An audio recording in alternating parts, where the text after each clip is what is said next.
and bearing. It was Marguerite then, not Queen Claude, who accompanied Francis to Rheims, and in January 1515, in the cathedral there, he was crowned King of France.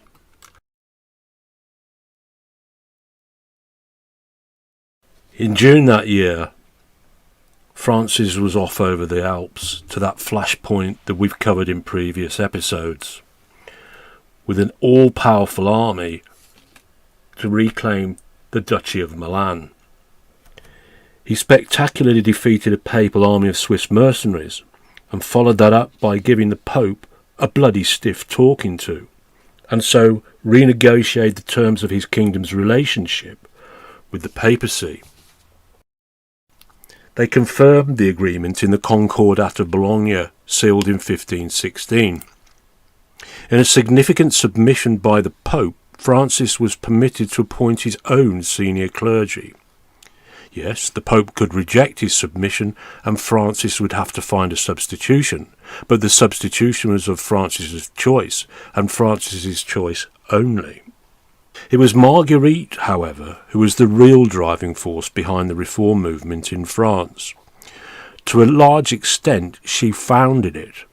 With a change in the rules for the provision of senior clergy, Marguerite held much sway in the appointments, including the new Bishop of Meaux, William Brunetet.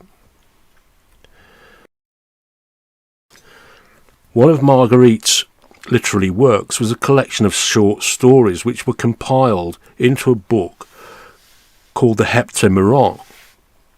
Within these short stories, she attacked the morality and ignorance of the clergy with quite some venom. Singled out to receive the wrath of her pen were bishops who flaunted their mistresses in public. Catholicism, of course, demanded bishops be celibate. She included priests in her book who fathered children and committed incest, abbots and indeed abbesses who sexually abused those in their charge, and the itinerant friars who raped and murdered as they travelled from place to place. Marguerite became a patron and protector of the so-called Circle of Meaux, an influential group of would-be religious reformists. This was a pretty radical group for its time, which is why I refer to her as a protector, and there were many in the conservative French church who would have gleefully seen the organisation disbanded and its adherents punished, probably for heresy. But as the king's sister, Marguerite carried quite a lot of clout. A reformer she certainly was, but it's important to be clear that a break from Rome altogether, a rejection of papacy, would have barely crossed her mind.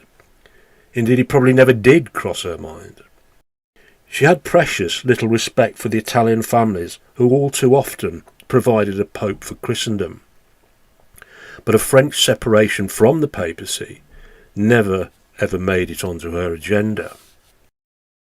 Like Erasmus and many Christians of the time, she recognised the problems within the church, and as we have seen, wrote about them in strong critical terms. She was an evangelist of the time and wholeheartedly supported the translation of the Bible into French. The Bible was the basis for teaching Christianity. For example, she helped to combat the medieval superstitions, which showed little respect for God. There were monastic abuses aplenty, but any notion of dissolving them, well, no such notion existed.